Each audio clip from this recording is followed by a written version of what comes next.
Well, guys, good evening, good morning, good afternoon, wherever you are. Welcome and a big namaste from India.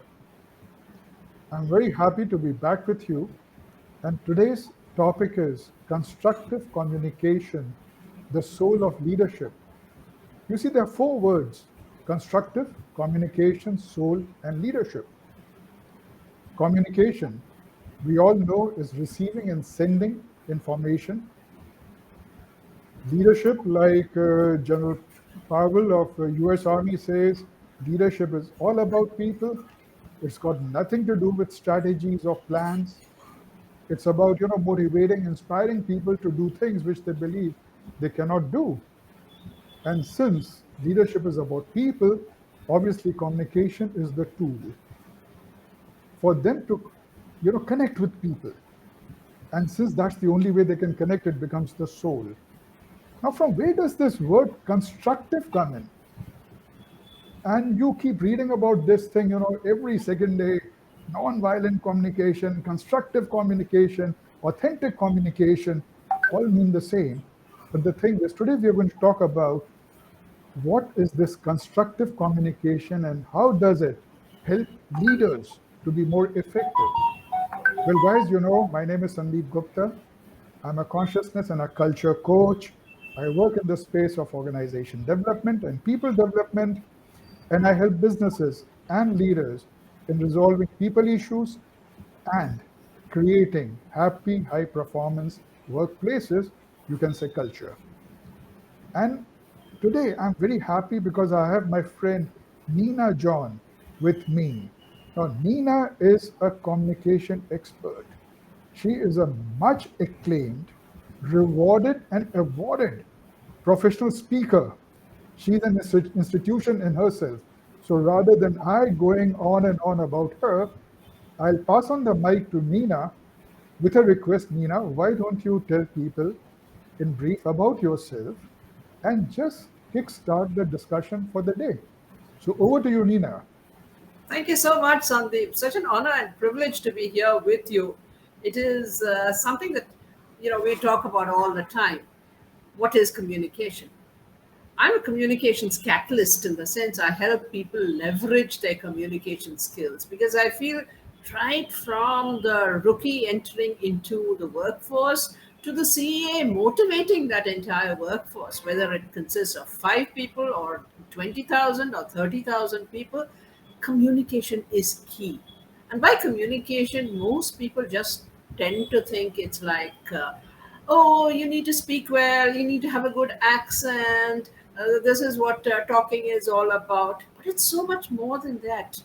And as someone who's been in this field, I've been in Toastmasters, which is where a place where I really honed my communication skills. I've been a corporate facilitator for all kinds of behavioral skills, and I always found communication is key. Without communication, we simply don't have a connection. And that's true of whether it's on a family level, a personal level, or a corporate level, or even a country level. I mean, look at the way we're fighting wars. Why are we doing that? Simply because of violence in communication. I think that's the main thing. So back to you, Sandeep. Thank you. And while you were saying, it was resonating so much, so I'll just take it forward. Constructive communication for me is the style of communicating, which prevents conflict, resolves conflict. It prevents miscommunication. It brings people together. It makes Exactly. them understand each other. Now, when we talk of miscommunication, we talk of conflicts, resolution, like Nina said, communication is much more than talking and speaking, etc., etc. From where does this conflict, from where does this miscommunication come from? It comes from your inside. And your inside, well, you might say, okay, my inside is clear. Yes, your inside is clear. No one is doubting you. Your intents were good. But your state of mind at that particular point where you are communicating. So you're very agitated. So obviously, what is going to reflect in your communication is agitation. Let me ask you a simple question, guys. You have 100 rupees in your pocket. Can you give me 101? You cannot. You'll only give what you have. And a state of mind determines what you have at that point of time. So, Exactly. this is the way I look at it. Nina, what are your thoughts? Well, absolutely. I think, as you said, being educated is vital in the sense educated about the other person and about the context, because how we deal with people makes such a difference. In public speaking, we have a very simple formula which says, understand your audience and speak according to the audience's level of comprehension. So you can have take a break, or you can say, let us have a structured leisure time activity when you're talking about exactly the same thing. So you're Hmm. tailoring it, you're putting in jargon, or you're leaving out jargon, depending on whether you want to impress the audience or whether you want to really express something authentically. I think that's really important. Why are you doing this? And by constructive speaking, the constructive communication, something in leadership, the team leader can very easily say, okay, we have a deadline, everyone get to it, you do this, you do this, you do that. That's one way of doing it. But another way of doing it is, all right, everybody, this is the project that we have. What do you think about it? Who do you think, how do you think we should go about it? And who do you think can do X part of it, and who can do Y part of it? So when the team is involved, immediately that sense of ownership comes in, rather than a top-down order, an authoritarian order. When there is a democratic feel that, okay, I can contribute to this project by doing this, the onus comes back on me, because then I say, I have to do this. I said I would do this, and peer pressure. I said I would deliver this, and I will deliver this better than if just the boss told me do this, and I would probably just stop there. But that little bit extra, when the boss says, "Oh, that's the way you do it. That's a wonderful idea," appreciation, genuine appreciation, not insincere whitewashing compliments. That makes such a lot of difference. You agree with that? I totally agree with you. In fact, I tell my clients, I said, look, remember the three A's. And what are Tell the me. three A's? Number one, acceptance. Accept the person as he or she is. And guys, what I'm talking about, it's not only about leaders, it's about every dimension of life. It's not only about workplace, right? Even in your relationships. Acceptance. Accept the person as they are. Number two, acknowledge them, that they are there.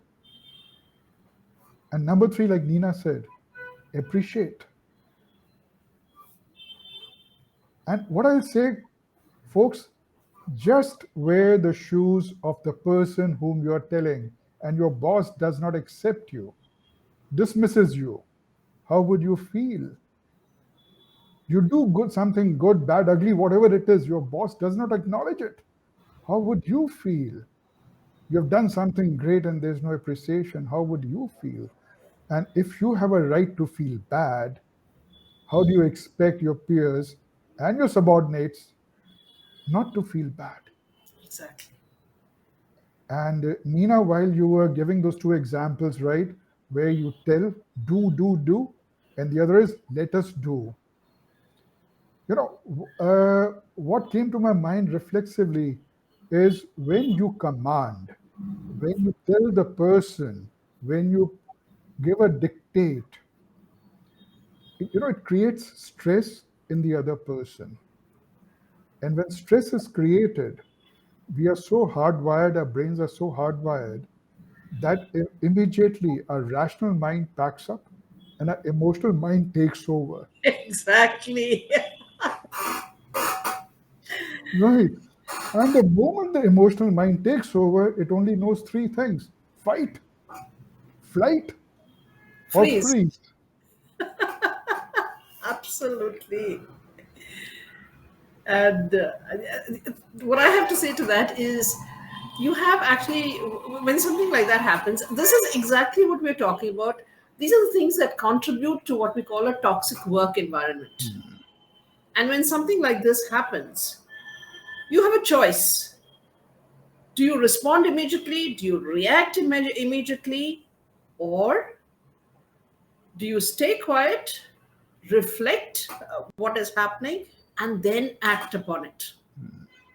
So, again, like your accept, acknowledge, and appreciate, learning to react, respond, and reflect makes a huge difference to what you are going to do.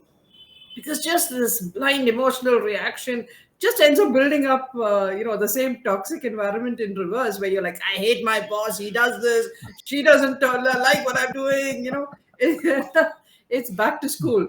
My teacher Yeah. doesn't give me good marks, that's why I failed. She hates me.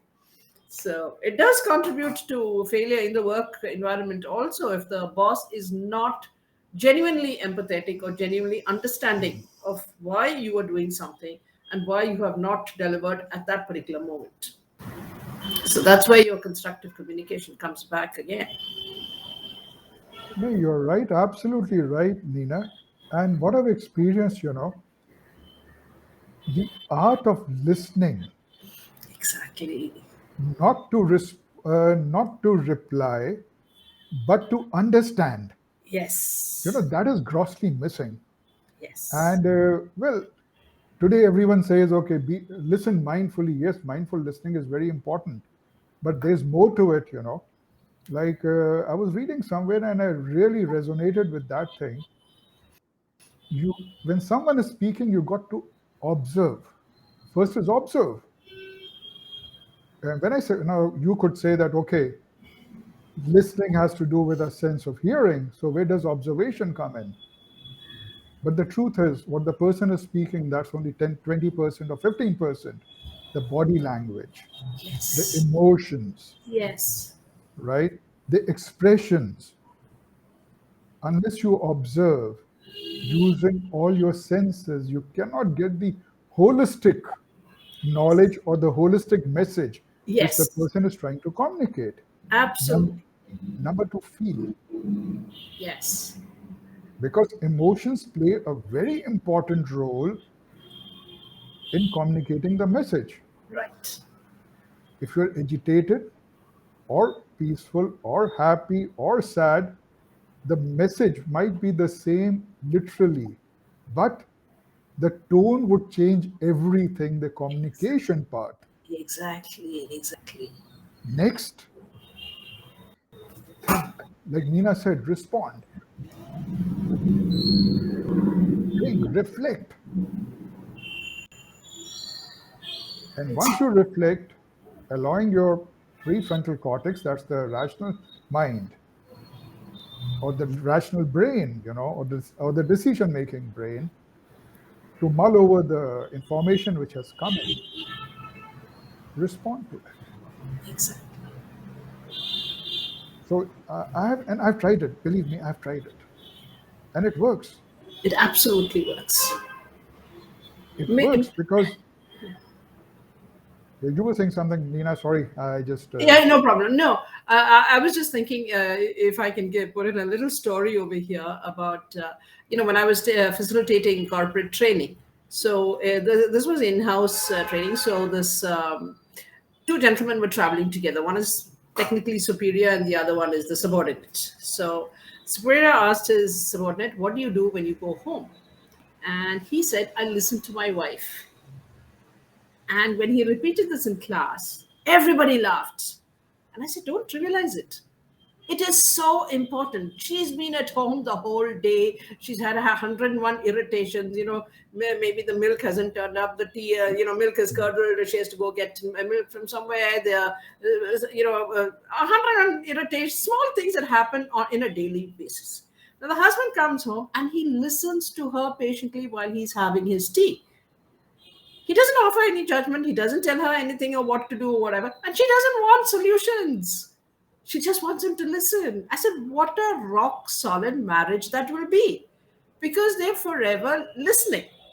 And would you believe it? The superior person was in this thing was saying in their bank, whenever an irate customer walks in, this is the person that they send to meet the customer, because he will sit with the customer, he will listen patiently, he will not offer any solutions until that irate customer has vented his spleen and Mhm. done everything. And after that, it's like a pressure cooker that's blown off the steam.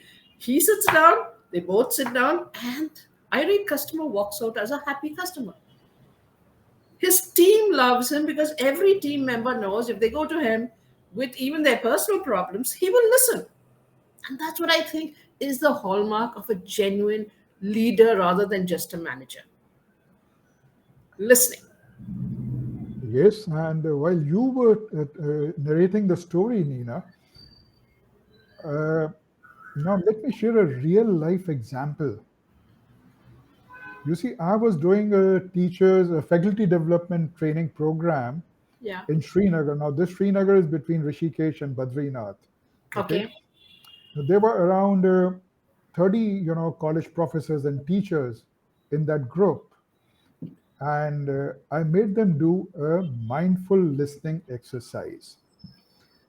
So, and I got to know it from the FDC in charge. When she gave me a testimony, she said, after a week, 10 days, that professor, that teacher, came back to me and said, "Ma'am, can I have Mr. Gupta's email ID or phone number?" She said, "Why?" "I want to thank him." Oh, I said, wow. "Thank him for what?"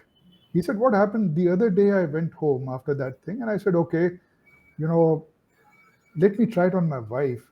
And I listened to my wife. We have been married for 15 years. And I saw a surprised look on her face.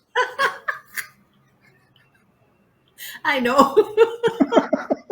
Occupational hazard of being a spouse. Yes. Okay, okay. And and it was something different, and I really enjoyed her reaction. And she enjoyed my reaction. And within 3, 4 days, we discovered so much about each other, which we had not discovered in 15 years. Exactly. And Exactly. you see, and he says, our marriage, our relationship has gone to the next level. Exactly. Just exchanging small talk, opinions about movies and books. Nothing very earth shattering, but vital conversations that keep relationships going. Hmm. That's why even what they call cooler talk at the offices, when you're meeting, you're chit chatting, you're building up a picture about the other person, you're understanding the other people. You don't realize it consciously, but when you're talking, it's all going into your mind. And then when you're having and the best professionals are those who, even if they dislike each other intensely on a personal level, when you have a meeting and you have an issue, you do not consider the person, you consider what they have said. That's true. You say this proposal is good or bad based on rational things, not because, and very often I think turf wars in organizations or elsewhere are because people are so egoistically hanging on to their own proposal. Right. I brought this, and Mr. X is going to do that, and I know this is how he's going to object, and I have all my guns ready. But you leave those guns outside the meeting room and you sit there and you listen to what the proposal is. How does it help that particular project, or how does it help your organization in the long run? Then you can make a fabulous decision together. That's professionalism. You know? Right. And again, you see, if we just make an inventory of what creates confusion at workplace and at home, right, it won't be more than 5, 6 points. Yes. Number one, we hardly discuss the problem. We land up discussing the person. Yes. So the entire attention shifts from the problem to the person, Yes. right? Number two, instead of bringing the future to the present and solving the problem, We straightway jump into the past, what has been happening. Exactly. Number three, people are hardly specific. Absolutely. Yeah. You see, they assume and they presume that you have understood. A number of times, I went there, I met so and that person was there. He said this. Come on, man, where did you go? Whom did you meet? Why don't you say I went to Bombay, met Rita or Geeta, then we went to lunch at Samovar. Then we Exactly. had lunch, that place is very good. Next time you go to Bombay, you should go there. Come on. You have given me nothing excepting that, this, there, he, she. You have Exactly. communicated nothing to me. Absolutely. Yeah. And the other thing which I found very useful is the I message. When someone says something and you feel offended, politely say, well, I felt bad and I expect this thing. That lays the agenda for the next time. Next, when I say next time, I mean the next moment itself. Right. So, again, to give you a real life example, we have people who kind of say, who refer to their colleagues, lady colleagues, Hmm. as girls or, my girls and stuff like that. And I'm like, they're not your secretaries, they're not your daughters, they're professionally qualified women Hmm. of, high caliber. You refer to them by their names or you refer to them by their designations. Calling them girls is so demeaning.